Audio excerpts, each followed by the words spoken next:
You probably know Yuval Noah Harari from his book Sapiens. Well, his new book, Nexus, basically asks us to stop and consider a huge question. What if everything we thought we knew about information is wrong? I mean, just think about it for a second. Right now, in your pocket, you have access to more knowledge than was in the entire Library of Alexandria. And yet, we're facing ecological collapse, and we're building tech that, as Harari puts it, could literally enslave or annihilate us. So, if we're so smart, why are we so close to blowing it all up? That's the huge paradox at the heart of this book. For the last few decades, the prevailing wisdom has been pretty simple, right? And you can see it summed up perfectly here by Barack Obama. The basic idea was, hey, the more information we have and the more freely it flows, the better society will be. It's going to lead to truth, to progress, all the good stuff.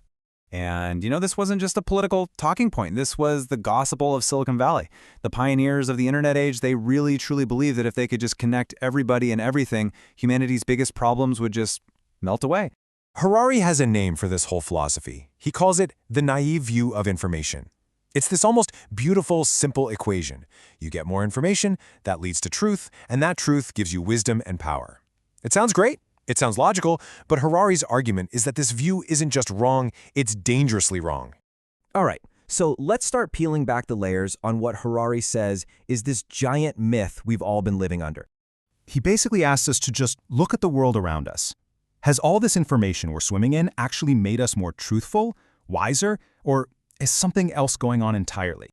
And this brings us to Harari's central idea, his big redefinition.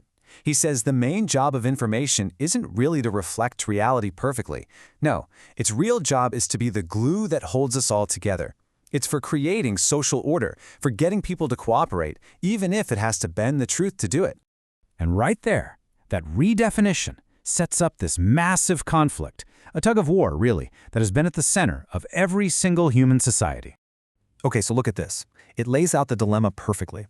On one hand, you've got truth. It's about what's real. But let's be honest, reality can be complicated, messy, and it can tear things apart.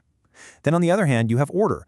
This is what lets us cooperate in huge numbers, but it often works best when we all believe in the same shared story, the same, fiction. I mean, just look at your social media feed.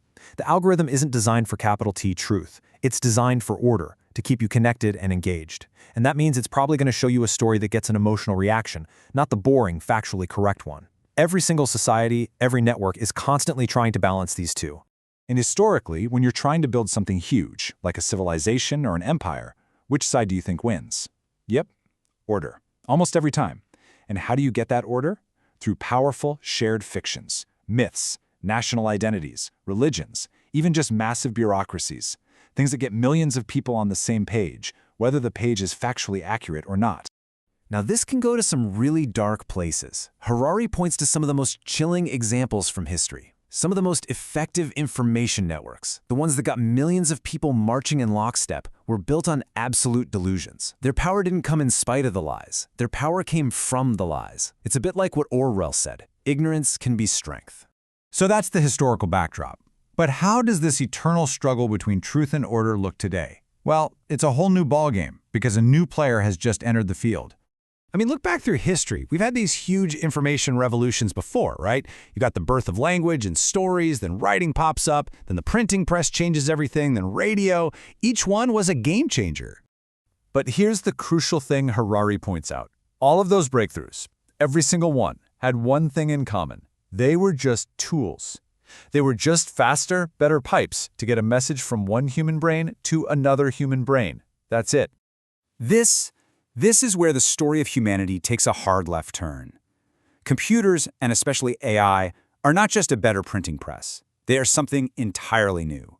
For the first time ever, we have non-human members in our information network. They're not just passing messages along, they're making decisions, they're creating culture, they're participating. What we're living through right now is the birth of what Harari calls an inorganic network. The center of gravity for decision-making is literally shifting from us, from our squishy, carbon-based brains, to silicon chips, chips that don't get tired, don't have feelings, don't forget. Think about it. When an algorithm recommends the next movie you watch, or the news you read, that's it. That's the inorganic network making a choice. This is a break from the entire history of life on this planet. Okay, so what does this all mean for us, for our politics, for our societies? What happens next? Well, Harari paints a pretty stark picture. He warns that a new silicon curtain could fall across the globe. This isn't made of steel and concrete like the old Iron Curtain. It's made of code, of data, of algorithms. It could split the world into competing AI-powered empires, or maybe even create the ultimate division, us and them, humans and our new AI masters. Let's just think about totalitarianism for a second. But in terms of information, what is it really? It's the ultimate central hub. Every piece of information, every decision, all of it flows into one single place. Now, here's the question that should keep you up at night. We know how bad human-run totalitarianism can be.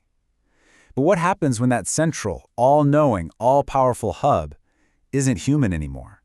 What happens when it's an alien intelligence that we built but can no longer understand or control? And look, this isn't science fiction. According to Harari, this is the choice we are facing right now. But here's the good news. The future isn't set in stone. So, what do? Harari lays out a 3-step game plan. Step 1, we have to completely abandon that naive idea that more information is always good. It's not. Step 2, we have to get real about the constant battle between truth and order and manage it wisely. And step 3, and this is maybe the most important, we need to double down on building strong human institutions, things like real journalism, solid science, and accountable governments that are designed to find and fix their own mistakes. At the end of the day, this book isn't a prophecy of doom. It's a wake-up call. As Harari says here, the whole point of thinking about this stuff is that we can still make choices to avoid the worst-case scenarios. Our decisions right now matter more than they ever have. We can still steer this thing, but only if we open our eyes to what's really happening. So, that leaves us with one final massive question. For the first time in our planet's history, a species has created a technology that can make decisions all by itself. So the biggest question of our time is probably this: who decides what it decides? Who is going to program the values for our new inorganic network members?